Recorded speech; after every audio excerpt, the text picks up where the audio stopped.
आज मैं आपके साथ कोफ्ते की ऐसी मज़ेदार सी रेसिपी लेके आई हूँ ना, आप यकीन करें एक दफ़ा आप बनाएंगे ना तो आपका दिल करेगा कि हफ्ते में 1 से 2 बार तो ये लाजमी हो। मिक्स दाल के कोफ्ते जो भी खाएगा आपका दीवाना हो जाएगा। दावतों में आप इस रेसिपी को ज़रूर शामिल करें। मेहमान पूछेंगे कि किस चीज़ के ये कोफ्ते बनाए हैं। अगर आपके घर में थोड़ी थोड़ी सारी दालें मौजूद हैं तो आप सारी दालों को मिक्स करें और ये मज़ेदार से कोफ्ते बनाएं। तो यहाँ पर हम टाइम को ज़ाया नहीं करते, बिना टाइम वेस्ट किए वीडियो शुरू करते हैं। वीडियो को आपने फुल वॉच करना है ताकि आप भी जब कभी मिक्स दाल के कोफ्ते बनाएं तो आपके भी परफेक्ट तरीके से तैयार हों। वीडियो शुरू करने से पहले यहाँ पर आपसे एक छोटी सी रिक्वेस्ट है कि चैनल पे न्यू है तो प्लीज़ चैनल को जल्दी से सब्सक्राइब कर दें और बेल आइकॉन को प्रेस कर दें ताकि मेरी डेली की वीडियो आप तक पहुँच सके। तो चलिए शुरू करते हैं। बिस्मिल्लाहिर्रहमानिर्रहीम। यहाँ पर मैंने हाफ़ कप मूंग की दाल ली है और यहाँ पर मैंने हाफ़ कप ही मसूर की दाल ली है। हाफ़ कप ही यहाँ पर मैंने माश की दाल ली है और हाफ़ कप यहाँ पर मैंने गंदम ली है। गंदम के दाने यहाँ पर मैंने लिए हैं और यहाँ पर मैं इसमें शामिल करूँगी हाफ़ कप चावल। तो सारी चीज़ों को मैं बहुत ही अच्छे तरीके से यहाँ पर मिक्स कर लूँगी। तो यहाँ पर मैं इसको बहुत ही अच्छे तरीके से मिक्स करूँगी और अच्छे तरीके से मिक्स करने के बाद यहाँ पर मैं इसको 3 से 4 पानी में धो लूँगी। तो दाल को मैंने बहुत ही अच्छे तरीके से 2 से 3 पानी में धो लिया है और जो मैंने दाल धोई है उसको प्रेशर कुकर में डालूँगी। तो जैसे ही मैं इसको प्रेशर कुकर में डालूँगी तो इसमें मैं शामिल करूँगी 1 गिलास पानी का। तो 1 गिलास इसमें पानी शामिल करने के बाद इसको कवर कर दूंगी तकरीबन 7 से 8 मिनट के लिए। 7 से 8 मिनट के अंदर ही ये बहुत ही अच्छे तरीके से सॉफ़्ट हो जाएगी। तो अब चलते हैं जी नेक्स्ट स्टेप की तरफ। एक पैन में मैंने 2 टेबलस्पून घी लिया है। घी जो है वो हमारा बहुत ही अच्छे तरीके से मेल्ट हो गया है। तो अब यहाँ पर जो मैंने जिस दाल को मैंने सॉफ़्ट किया था प्रेशर कुकर में, वो अब यहाँ पर मैं इसमें दाल शामिल करूँगी और दाल शामिल करने के बाद यहाँ पर मैं इसको बहुत ही अच्छे तरीके से मिक्स कर लूँगी। तो यहाँ पर मैंने दाल को इतना पकाना है कि इसमें एक कतरा भी पानी का ना रहे। तो यहाँ पर मैं इसको हल्का हल्का ऊपर से मैश करूँगी और यहाँ पर मैं इसको बहुत ही अच्छे तरीके से पका लूँगी। तो अब यहाँ पर मैं इसमें शामिल करूँगी 2 से 3 अदद हरी मिर्च। हरी मिर्च को मैंने इस तरीके से कट कर लिया था तो हरी मिर्च शामिल करूँगी। और यहाँ पर मैं इसमें शामिल करूँगी 1 टीस्पून कसूरी मेथी और धनिया। 1 टीस्पून कुटी हुई लाल मिर्च शामिल करूँगी। हाफ़ टीस्पून इसमें हल्दी शामिल करूँगी और 1 टीस्पून इसमें नमक शामिल करूँगी। तो शामिल करने के बाद यहाँ पर मैं इसको बहुत ही अच्छे तरीके से मिक्स कर लूँगी। हल्दी यहाँ पर मैंने थोड़ी सी इसमें ज़्यादा शामिल की है। इसको कलर देने के लिए यहाँ पर मैंने हल्दी का इस्तेमाल जो है वो थोड़ा सा ज़्यादा किया है। तो यहाँ पर बहुत ही अच्छे तरीके से इसको मिक्स करूँगी। तो यहाँ पर आप देख सकते हैं इसका कलर जो है वो काफ़ी हद तक चेंज हो गया है। तो यहाँ पर दाल को जो है ना वो हमने थोड़ा सा सख्त करना है। तो यहाँ पर आप देख सकते हैं दाल जो है ना बिल्कुल इसके अंदर पानी जो था वो ड्राई हो गया है। तो ये कुछ इस कंडीशन में आ गई है। तो अब यहाँ पर मैं इसको थोड़ा सा और पकाऊंगी और फ्लेम को ऑफ़ कर दूँगी। बस हमें इसी कंडीशन में दाल चाहिए थी। आप देख सकते हैं दाल जो मैंने प्रेशर कुकर में गाली थी उसको मैंने बहुत ज़्यादा गाला था, उसका दाना दाना नज़र नहीं आ रहा था। तो ये देखें जी, यहाँ पर अब मैं क्या करूँगी कि फ़्लेम को ऑफ़ कर दूँगी। तो अब यहाँ पर मैं इसको ठंडा होने के लिए छोड़ देती हूँ 2 से 3 मिनट के लिए, ताकि कोफ्ते जो हैं वो आसानी से हम बना सकें।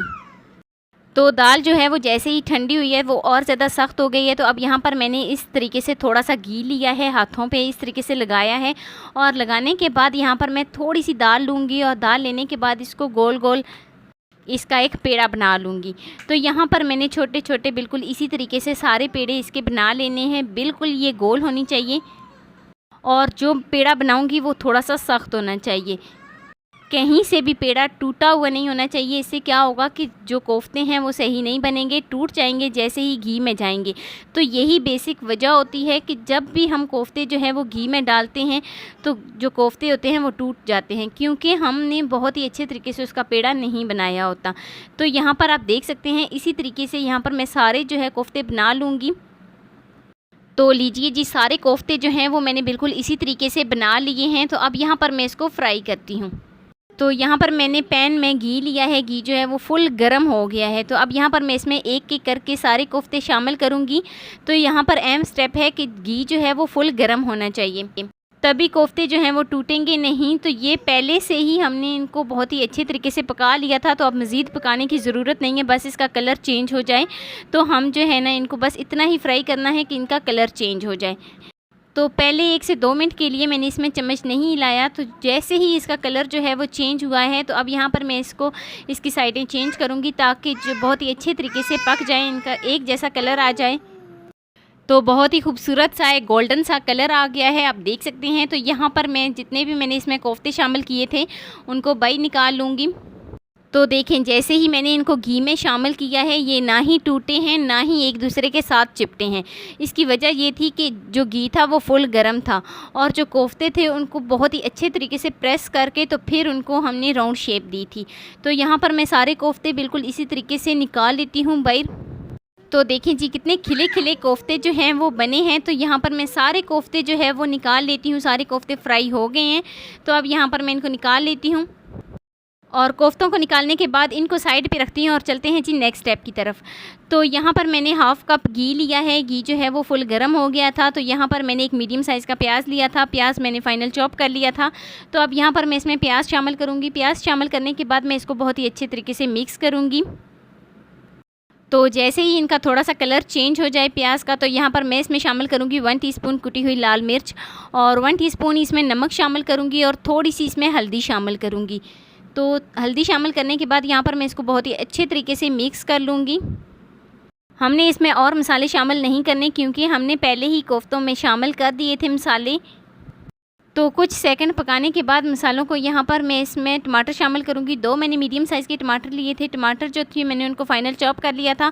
तो अब यहाँ पर मैं टमाटर शामिल करूँगी और टमाटर शामिल करने के बाद अच्छे तरीके से मिक्स कर लूँगी और तब तक पकाऊँगी जब तक पानी जो है टमाटर का वो ड्राई नहीं हो जाता और टमाटर बिल्कुल सॉफ्ट नहीं हो जाते। तो कोफ्तों के अंदर मसाले की भुनाई जो है वो बहुत ही अहम स्टेप है। मसाले की भुनाई हमने बहुत ही अच्छे तरीके से करनी है, तभी जो कोफ्ते होंगे वो एक परफेक्ट तरीके से तैयार होंगे, एक गिरवी सी बनेगी। तो आप देख सकते हैं मसाले की भुनाई जो है वो कितनी अच्छे तरीके से हुई है। तो लीजिए जी मसाले की भुनाई जो है वो बहुत ही अच्छे तरीके से हो गई है। तो अब मैं यहाँ पर शामिल करूँगी पानी। 1 गिलास यहाँ पर मैंने इसमें पानी शामिल किया है। तो जैसे ही पानी को बॉयल आ जाए तो हम इसमें कोफ्ते शामिल करेंगे। तो पानी को बॉयल आ गया है, तो अब यहाँ पर मैं इसमें कोफ्ते शामिल करूँगी जो मैंने फ्राई करके रखे थे। तो यहाँ पर मैं इसमें कोफ्ते शामिल करूँगी और अच्छे तरीके से मिक्स कर लूँगी। तो अब यहाँ पर मैं इसको कवर कर देती हूँ मीडियम फ्लेम पे तकरीबन 3 से 4 मिनट के लिए। तो 3 से 4 मिनट हो गए हैं और यहाँ पर मैं आपको चेक करा देती हूँ, पानी को बहुत ही अच्छे तरीके से बॉयल आ गया है। तो मिक्स कर लेती हूँ बहुत ही अच्छे तरीके से और फ्लेम को ऑफ़ कर देती हूँ। तो फ्लेम को ऑफ़ करने के बाद यहाँ पर मैं इसको सर्व कर लेती हूँ। ये देखें जी माशाल्लाह बहुत ही मज़ेदार से हमारे कोफ्ते जो हैं वो बनकर तैयार हो गए हैं। तो अब मैं आपको इसकी फ़ाइनल लुक दिखाती हूँ। ये है जी इसकी फ़ाइनल लुक। मैं उम्मीद करती हूँ कि मेरी आपको आज की वीडियो पसंद आई होगी। तो वीडियो आपको ज़रा सी भी अच्छी लगी हो तो लाइक कर देना। फर्स्ट टाइम है चैनल पे तो चैनल को लाजमी सब्सक्राइब कर देना।